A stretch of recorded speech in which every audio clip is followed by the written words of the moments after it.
I got shot. 1 year ago, I was shot in the back of the head outside of my local gym. While I've spent this past year healing both physically, multiple surgeries, pain, trauma, and setbacks, there's another part of the story that most people never even ask about. And that's the emotional side. The part about forgiveness is what I want to talk about. The truth is, I've never held a grudge against the man that shot me. From the very beginning, I wasn't angry, not in the way that most people would expect in this scenario. Confused, yes. Shocked, absolutely. Angry? No. And I know that sounds crazy to some, but when something like this happens to you, when you come face to face with death, you either choose to live in bitterness or you choose to live in purpose. Personally, I chose purpose over bitterness. That doesn't mean that I forget, not even close.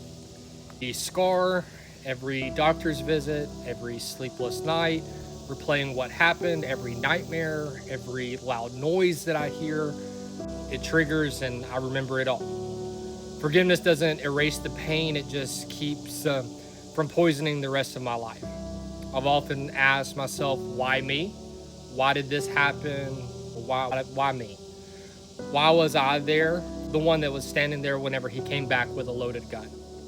And oddly enough, I've thought about reaching out to his family, not to relive what happened, but to offer them something that most people wouldn't offer, and that's closure. I wanted them to know that I'm not angry. I don't hate their son. I understand on some level what it's like to carry a burden that's too heavy for one person alone. This man had his own problems. He wasn't well. He needed help. And tragically, he didn't get it in time before committing this act. I don't say this to excuse what he did, but I say it because carrying hate will never bring healing for anyone. Personally, I've forgiven him. I had to. For my wife, for my kids, for me. But I will never forget. Not because I want revenge, but because I want to remember what I survived and the challenges that I faced and how I overcame those. I want to remember the miracle.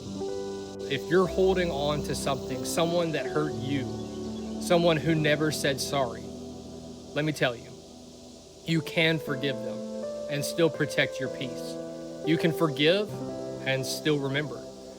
You can let go of the hate without letting go of your strength. I'm not saying that it's easy, but it is possible and it is worth it.